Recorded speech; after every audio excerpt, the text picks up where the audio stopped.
પેલું એક બાળક વેકેશન પડે એટલે એના મા બાપ બાજુના ગામમાં એના નાના નાનીને ત્યાં લઈ જાય. બાળક થોડું મોટું થયું, 14-15 વર્ષનું થયું એટલે કે હવે હું મોટો થઈ ગયો, પપ્પા મમ્મી હવે હું એકલો જઈશ નાના નાનીને ત્યાં. લોકો હજી તું નાનો કહેવાય, અમે તને મૂકી જઈએ. ના, હું એકલો ટ્રેનમાં બેસીને જઈશ, હવે હું મોટો થઈ, કોઈ મારી જોડે નથી. અને એવી હટ પકડી કે માને જ નહીં ને કહ્યું કે હું એકલો જ જઈશ વેકેશનમાં. અને પપ્પાએ કહ્યું ઠીક છે તું એકલો જા, ચાલ તને મૂકવા તો આવું. ટ્રેનમાં મૂકવા આવ્યા, કહ્યું ધ્યાન રાખજો આજુબાજુવાળાને કહ્યું. અને કહ્યું કે પેલો ખુશ થાય કે હું મોટો થઈ ગયો, એકલો જઉં છું નાના નાનીને ત્યાં, હવે ગામમાં એકલો ટ્રેનમાં બેસીને જઈશ. અને તૈયાર થયો, ટ્રેન ઉપડવાની તૈયારી થઈ, અને પેલો ખુશ થાય છે કે હું એકલો મોટો થઈ ગયો છું, એકલો જઈ રહ્યો છું. અને જ્યાં ટ્રેન ઉપડવાની શરૂ થઈ એટલે પિતા એક ચિઠ્ઠી કાઢી દીકરાના ખિસ્સામાં મૂકીને કહ્યું કે જો તને બીક લાગે તો આ ચિઠ્ઠી વાંચજે. એવું કહીને પિતા ઉતરી ગયા. અને હવે તો ટ્રેન જાય છે આગળ, અને પેલો છોકરો તો ખુશ થાય કે હું એકલો પહેલી વાર જઉં છું, હું મોટો થઈ ગયો છું. લોકો વેચવા આવે, વસ્તુ ખરીદે, આજુબાજુવાળા જોડે વાતો કરે, ચર્ચા કરે, અને ખુશ થતો થાય કે જો હું મોટો થઈ ગયો, એકલો જઉં છું. એમ કરતા કરતા ધીમે ધીમે રાત પડી. ધીમે ધીમે આજુબાજુવાળા સુવા લાગ્યા, વેચવાવાળા આવનારા બંધ થઈ ગયા. અને હવે તો ટર્નલોમાંથી ટ્રેન નીકળે એટલે અંધારું ગુપ્ત થઈ જાય. અને પહેલી વાર નીકળ્યો એટલે હું ડરવા લાગ્યો. અંધારું થઈ ગયું, કંઈક થશે તો, કોઈ આવશે તો, એવો ડરે.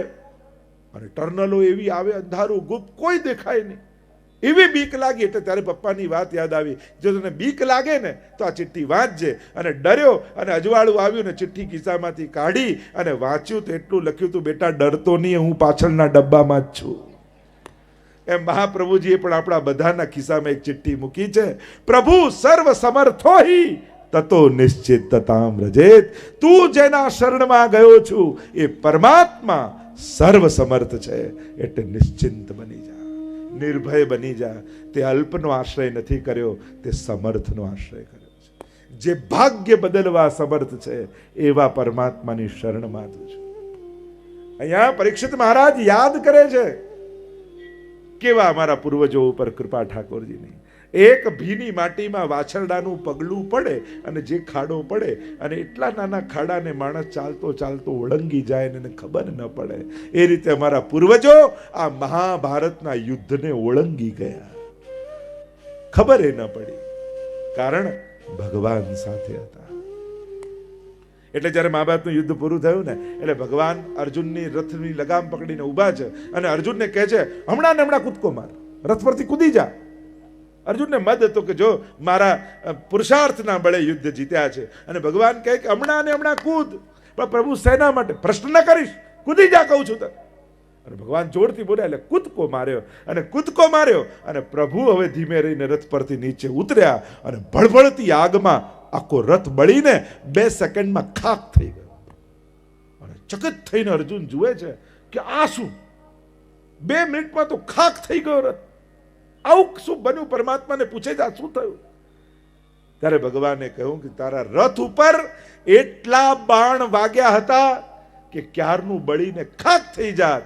આ તો હું બેઠેલો હતો એટલે તું બચેલો હતો. અને આ સાંભળતાની સાથે અર્જુનનું બધું અભિમાન ઉતરી ગયું. એને તો હું જીત્યો, મેં જીતાડ્યું.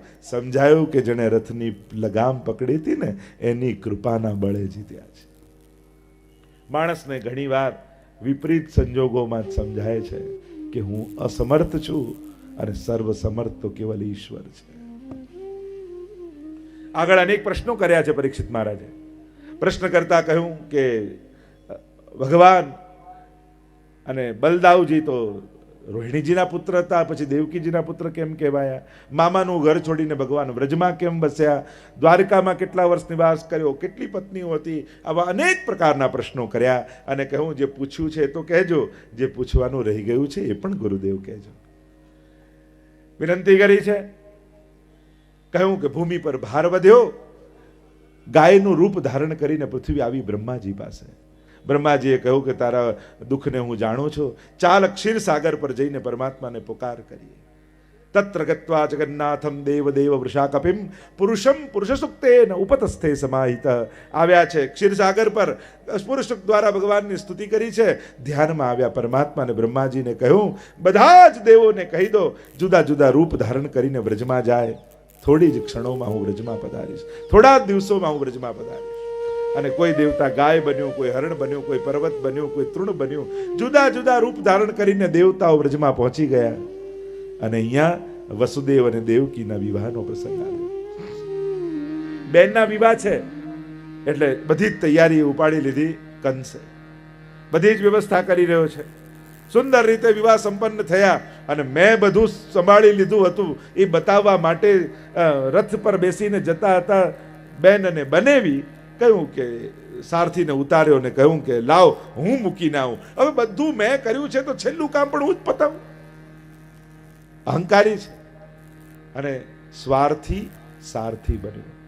અને સ્વાર્થી લોકો જ્યારે સારથી બને ને, જો નાદાન અને કમ સમજના લોકો જ્યારે એવા સ્થાને બેસી જાય કે જ્યાં મોટા મોટા નિર્ણયો લેવાના હોય ને, ત્યારે આખા સમાજને નુકસાન પહોંચાડતા હોય છે. સમજદાર વ્યક્તિઓ જ યોગ્ય સ્થાને બેસે બહુ જરૂરી છે.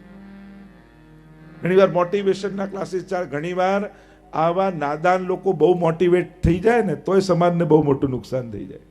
કારણ કે સમજ હોય નહીં, મોટા મોટા પદ પર બેસી જાય તો પછી ખોટા નિર્ણયો લેવાઈ જાય. એટલે યોગ્ય વ્યક્તિ યોગ્ય સ્થાને શોભે. પાછળ છે બનેવી, પણ દરેક બનેવી જોડે બને એવી હોય એ પણ જરૂરી નથી.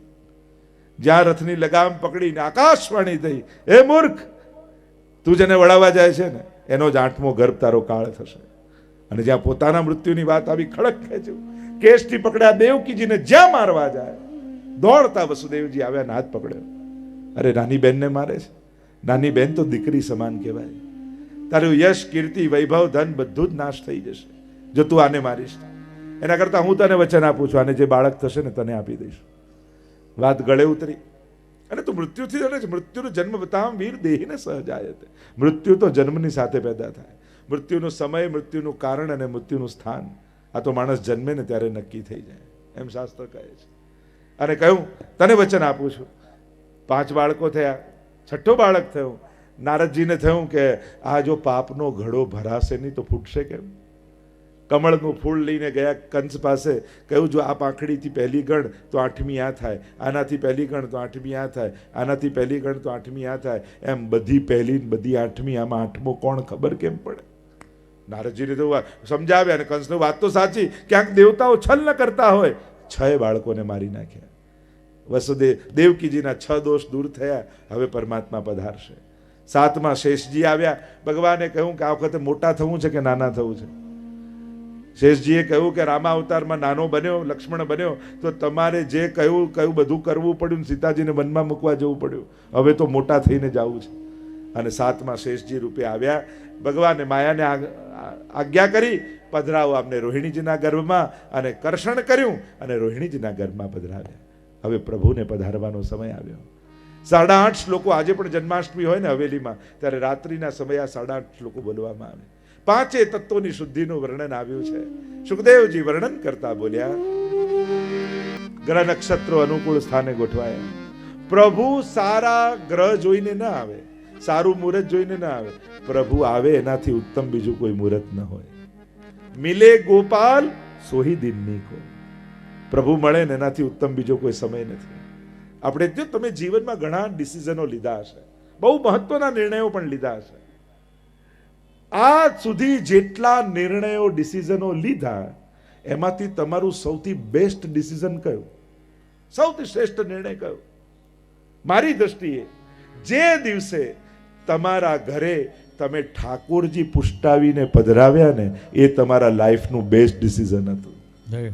કારણ કે આજ સુધી જેટલા નિર્ણયો લીધા એ સંસારમાં ફસાવનારા હતા. આ નિર્ણય તમને સંસારમાંથી મુક્ત કરનારો હતો. અને જેનાથી મુક્તિ મળે એ જ પરમ જ્ઞાન છે, એ જ ઉત્તમ નિર્ણય છે. જેનાથી છૂટાય એ જ સૌથી મોટી સમજણ છે. એટલે શાસ્ત્ર સા વિદ્યા યા વિમુક્ત, શ્રેષ્ઠ વિદ્યા કઈ? જેનાથી મુક્તિ મળે એ વિદ્યા, બંધન મળે નહીં. જીવનનો શ્રેષ્ઠ નિર્ણય તમે જે દિવસે નક્કી કર્યું કે બા તમારા ઠાકોરજીની સેવા હવે હું કરીશ, એમ જે દિવસે વહુએ કહ્યું ને એ વહુનો શ્રેષ્ઠ નિર્ણય હતો. જે દિવસે દીકરાએ બાપુજીને કહ્યું કે બાપુજી ચિંતા ન કરો, તમારે જ્યારે શરીર નહીં ચાલે ને તમારા ઠાકોરજી હું પધરાવીશ, આ નિર્ણય તમારો શ્રેષ્ઠ નિર્ણય હતો.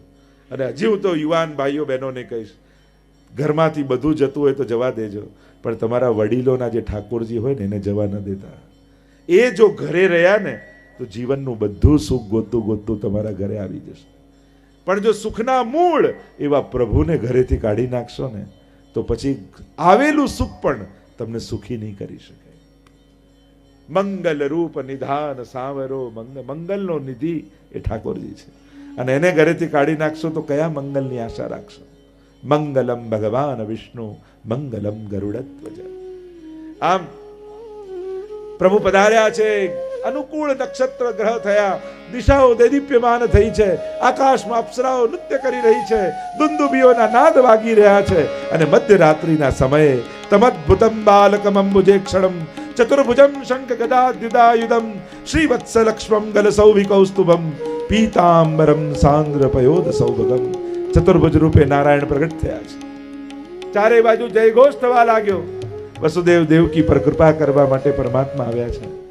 પ્રભુએ કહ્યું કે તમે મારા જેવો પુત્ર માંગ્યો હતો, પણ મારા જેવું બીજું કોણ હોય, એટલે હું પોતે જ આવ્યો છું.